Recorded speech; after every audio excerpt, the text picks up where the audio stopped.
My name is Evelyn Blake. I am 52 years old, and for most of my adult life I believed I was married to a good man. My husband Richard is the chief financial officer of a growing tech company here in Seattle. For 25 years I've been the woman who kept everything steady: the home, the finances, the family. Richard has always been the ambitious one, the man who worked late, who brought home the stories about board meetings and investment rounds I only half understood. That Thursday morning began like any other. Richard rushed out before sunrise, mumbling something about a breakfast meeting with the CEO.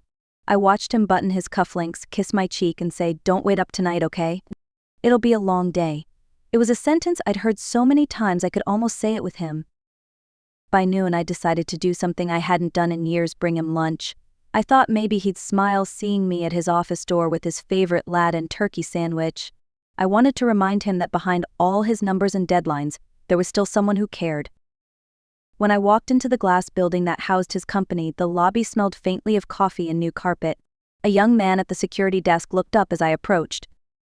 "Good afternoon," I said. "I'm here to see Richard Blake." He smiled politely, then frowned as he checked his list. "I'm sorry, Mom, but Mr. Blake just left with his wife." I blinked, sure I'd misheard. "Excuse me." He turned the screen toward me. "Mr. Blake and Mrs. Blake checked out about 10 minutes ago. They're probably heading to the restaurant across the street." For a moment, I couldn't feel my hands. My heart pounded so loudly I was sure he could hear it. I forced a smile and said, My mistake. I must be a little behind."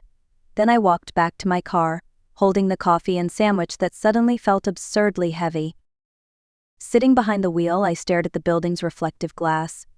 There she was, whoever she was, the wife who had walked out with my husband. I didn't cry, not then. I just sat there in the stillness thinking. People imagine heartbreak as an explosion, something loud and chaotic, but mine came quietly, like the sound of a lock turning on a door I thought was open. I drove home without drinking the coffee, without eating the sandwich, already knowing something inside me had shifted forever. That night I couldn't sleep. Richard came home late, as usual, smelling faintly of cologne that wasn't his. When I asked how his day had gone, he smiled, kissed my forehead and said, "Busy but good." Then he disappeared into his office, claiming he had a few last emails to send. I stood in the doorway, watching his reflection in the dark window. He looked calm, too calm for a man who'd supposedly been in meetings since sunrise. The next morning, while he showered, I picked up his suit jacket to hang it neatly. That's when I noticed a folded receipt in the inner pocket. It was from a restaurant downtown, the Harbor Suits, and dated 3 nights earlier. The bill showed dinner for 2, a bottle of wine, and dessert. No mention of a business client, no third entry, just 2. I remembered that night clearly. He had called to say he was working late at the office, crunching numbers for the quarterly report. I placed the receipt back exactly where I found it. I wasn't ready for a confrontation, not yet. I wanted to be certain. Over the next few weeks I started noticing patterns, tiny cracks in the story of our marriage that had once seemed solid. His phone always face down, his laptop always locked, business trips that conveniently extended into weekends. I began keeping a small notebook in my purse, jotting down dates, times, places.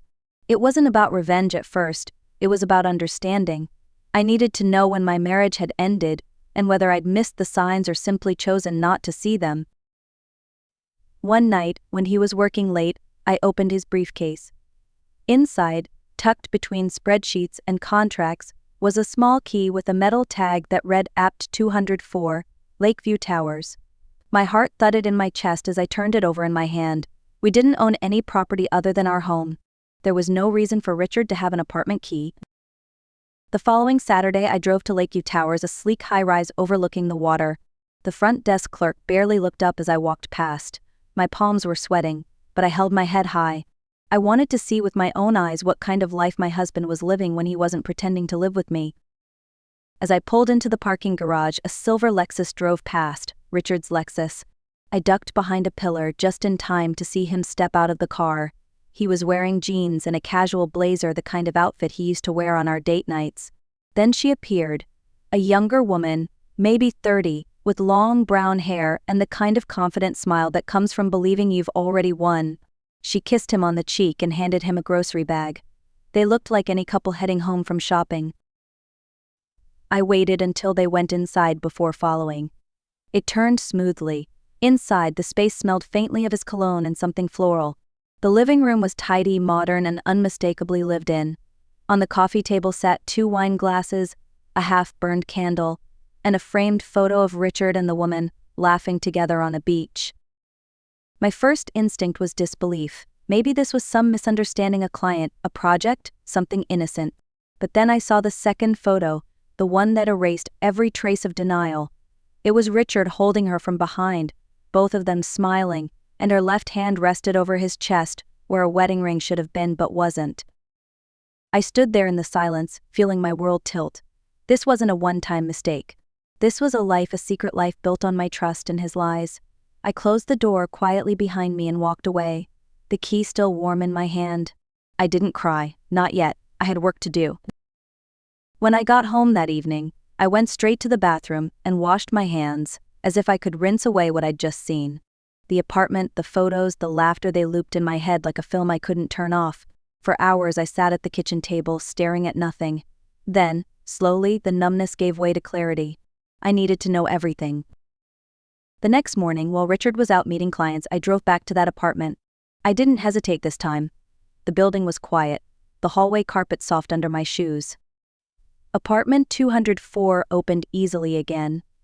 Inside, daylight poured through the tall windows, revealing details I hadn't noticed before. There were 2 coffee mugs in the sink, a woman's scarf draped across the chair, and a stack of mail on the counter, all addressed to Richard Blake. He hadn't just been visiting, he lived here. I walked through each room, taking quiet inventory. There were clothes hanging neatly in the closet, his suits beside her dresses. His cologne stood next to her perfume. The bathroom had 2 toothbrushes, side by side like a punchline I didn't find funny. Every corner of that place was a monument to his double life. On the dresser sat a small leather folder. I opened it, expecting to find bank statements or work papers. Instead, I found something far worse. It was a draft of divorce papers, my name typed neatly at the top. The words "irreconcilable differences" glared back at me. In the attached notes, I read phrases like emotional withdrawal and financial incompatibility. Richard's handwriting filled the margins, strategizing how to make me look like the cold, distant spouse. My hands trembled as I read. For years, I'd been the one paying bills, managing our home, supporting his career. I'd built a life around this man, and now I was reading the blueprint of how he intended to dismantle it. Then, at the bottom of the folder, another document caught my eye, a business proposal with both Richards and the woman's names printed across the top. Richard Blake, Sophie Turner. Expansion Plan 2025. My stomach turned. Sophie wasn't just his affair, she was his new partner in every sense. They were merging lives, careers, and futures, all while I was being quietly written out of my own story. I looked around that apartment one last time. The photos, the dishes, the life that was supposed to be mine but wasn't. Then I did what Richard would never expect. I began taking photos, every detail, every document, every lie made tangible. By the time I locked the door behind me, I wasn't just a wife who'd been betrayed. I was an accountant again, a woman who understood that evidence was power, and I had just gathered enough to change everything. That night, Richard came home whistling. I watched him from across the kitchen island as he poured himself a glass of wine, scrolling through his phone. "You okay?" he asked when he finally noticed me staring. "I'm fine," I said softly, and I meant it in a strange way. For the first time in weeks, I felt steady. The shock had passed, now there was only focus. Over the next several days, I became 2 different people. By day, I was still the attentive wife who packed his lunch, smiled at his stories, and pretended not to notice when he worked late. But by night, I was building a quiet case, documenting transfers, printing emails, gathering receipts. I knew he'd been moving funds between our joint account and a private one under his name, disguised as business reimbursements. I tracked every dollar. On Thursday, I made an appointment with our old attorney, Daniel Myers. He had helped us with our estate planning years ago, and he still greeted me with the same gentle professionalism. When I placed the folder of documents on his desk, he flipped through the pages slowly, his eyes narrowing. "Evelyn," he said finally, "this isn't just an affair. It's financial misconduct. He's been using marital assets to support another household." I nodded. "And he's preparing to file for divorce first, hoping to make it look like I drove him away." Daniel leaned back, folding his hands. "Then we'll make sure he never gets the chance." You're going to take control of the narrative before he does. For the next week, we worked quietly. I opened a new bank account in my name, secured all our important documents, and moved my personal valuables into a safety deposit box. I copied everything: emails, transaction logs, even screenshots of his calendar entries with Sophie's name.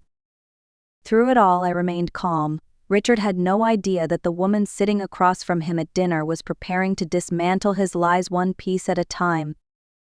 The hardest part wasn't the deception, it was pretending I still loved him. Every time he leaned in to kiss me goodnight, I felt like I was looking at a stranger wearing my husband's face. By Friday evening, Daniel called. "Everything's ready," he said. "Once you're sure you're done pretending, we file Monday morning." I thanked him and hung up. Then I sat in the dark living room, staring at the framed photo of our wedding day. Two people smiling, full of hope, unaware of the distance time would carve between them. I whispered to that photo, not out of anger but out of closure, "You wanted a new life, Richard. You're about to get one."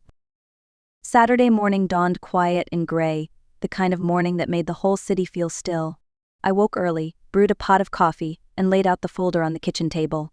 Every page, every photograph, every receipt was neatly organized, a story of betrayal told in numbers and dates. When Richard came downstairs, he looked relaxed, humming as he adjusted his tie. "Morning," he said casually, reaching for his mug. "You're up early." I nodded toward the table. "You forgot something." He frowned, setting the mug down. "What's all this?" "Evidence," I said simply. "Of the apartment at Lakeview Towers. Of Sophie Turner. Of the money you've been transferring out of our joint account. Of the divorce papers you were planning to file." For a moment he just stared at me, the color draining from his face. Then came the performance, shaking his head, forcing a laugh, the practiced sincerity of a man who'd lied for a long time. "Evelyn, this isn't what you think, I can explain." I raised a hand. "Please don't. You've already explained enough with your actions." He opened his mouth again, then closed it when he saw my calm expression. That, more than anything, seemed to unsettle him. I wasn't angry.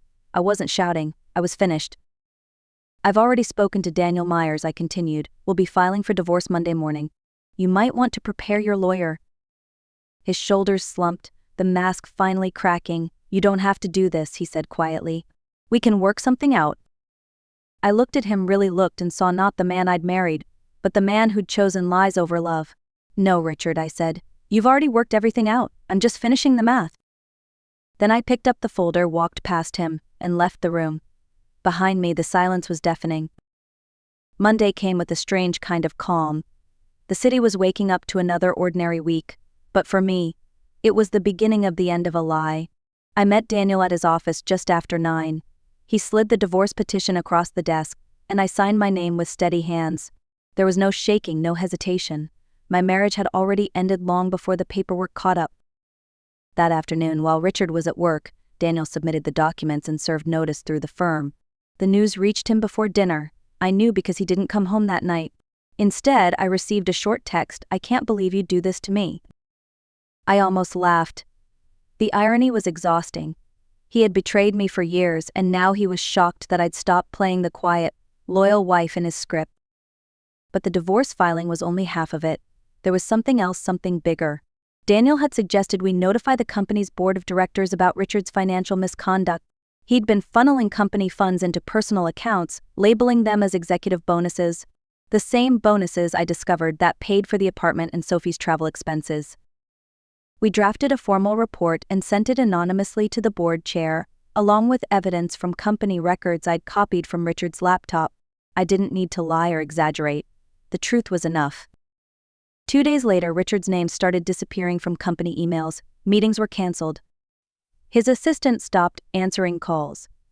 Then, a week later, it hit the Business News CFO under internal review for financial irregularities. I didn't gloat. I didn't post about it or tell friends. I simply watched the story unfold in silence. My revenge didn't need fireworks, it lived quietly in the truth. Richard showed up at the house one night, looking smaller than I'd ever seen him. His expensive suit was wrinkled, his voice rough. "You're destroying me," he said. I met his eyes. "No, Richard, you destroyed yourself. I just stopped cleaning up after you." For a long moment we stood there, the air thick with everything unspoken. Then he left, and I knew he wouldn't be back. Weeks later, the company announced his resignation. Sophie disappeared from the public eye soon after.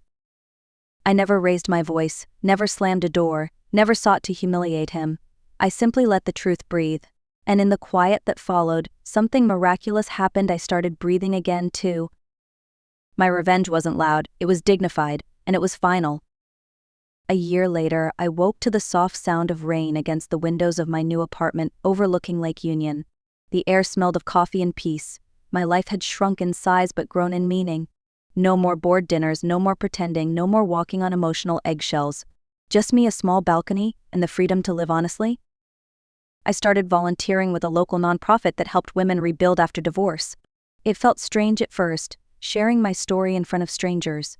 But soon I realized my pain had become someone else's roadmap. One woman told me, tears in her eyes, "You make me believe it's possible to start over." I smiled because I knew exactly what she meant. Richard tried to contact me twice. The first time, he sent a polite message about clearing up financial details. The second time he called, his voice was tired, deflated. "Evelyn," he said, "I made mistakes. I just want to talk." I let him finish, then replied quietly, "I spent years listening to you talk, Richard. You never said anything that matched your actions. I think we're done." He sighed, muttered something about wishing me well, and hung up. That was the last time I heard from him. The board at his old company completed their investigation. The results were public enough that no one in the industry would hire him again in a leadership role. Sophie left the city soon after. People whispered, but I didn't engage. Revenge had already done its work, it had restored balance. One evening, as I walked along the pier, the sunset painted the water gold. I thought about the woman I used to be, the one who waited up at night, believing love meant endurance. I whispered to her in my mind, "You made it." Peace doesn't come when life is perfect. It comes when you stop begging someone else to see your worth. It comes when you stop cleaning up the messes they made and start building your own tomorrow. Now, my mornings are quiet but full. I read, I cook, I laugh again. There's no bitterness left, just understanding. Sometimes strength looks like silence, and victory looks like peace. If you've ever been betrayed, remember this: you don't need to destroy them to reclaim yourself. Just step back and let the truth finish what it started. If my story resonated with you, leave a comment, share it, or tell me where you're watching from. Your voice might be the light that helps someone else find their way out of the dark. It's been almost 2 years since that day in the lobby when a security guard told me my husband had already left with his wife.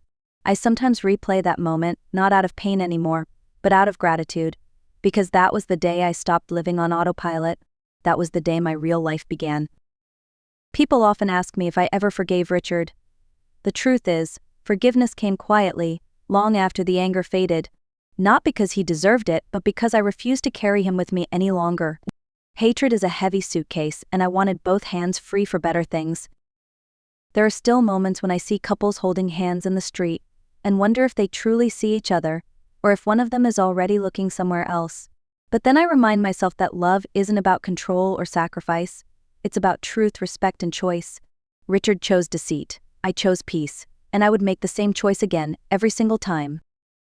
Life after betrayal isn't the same, but it can be better. I found joy in small things again: the smell of coffee in the morning, the sound of rain, the laughter of new friends who know me for who I am now, not who I was pretending to be. Sometimes I still pass by the building where his company used to be. The logo is gone, a new business moved in. The marble floors are polished, the lobby freshly painted. It's as if the past has been scrubbed clean, but I know what happened there. And strangely I smile, because even the most painful places can become reminders of how far you've come. If you're listening to this and you've ever felt the sting of betrayal, I want you to remember this: revenge doesn't have to be cruel. It can be calm, thoughtful, and rooted in dignity. The loudest victory is often the quietest one, walking away with your integrity intact while they stumble under the weight of their own lies. For me, revenge wasn't about destroying Richard's life, it was about reclaiming mine. I didn't need to ruin him. I only needed to stop allowing him to define me. And now, when I look in the mirror, I don't see the woman who was betrayed. I see the woman who survived, rebuilt, and refused to let bitterness win. This isn't the end of my story. It's the beginning of a life lived on my own terms. And if you're standing where I once stood, lost and afraid, believe me when I say, the day you decide to stop fighting for someone who never fought for you is the day you finally start fighting for yourself. Thank you for staying with me until the end of my story. If you've been through something similar, if you've ever had to rebuild after betrayal, know this: you're not broken, and you're not alone. What happened to you doesn't define you, what you choose to do next does. Sometimes life doesn't give us justice in the way we imagine, it gives us clarity instead. And with that clarity comes power, the power to walk away, to start over, to live freely without fear of being lied to again. I used to think revenge meant making someone else pay. Now I understand the real victory is peace, quiet, steady, unstoppable peace that grows when you finally let go. So if you're still hurting, take a deep breath, turn that pain into wisdom, not bitterness. The best way to win is to live beautifully and truthfully, no matter who tried to break you. If this story touched your heart, please like, share, and leave a comment telling me where you're watching from. And don't forget to subscribe to The Art of Revenge for more stories of strength, truth, and the courage to begin again. Because sometimes the sweetest revenge isn't what you do to them, it's who you become after.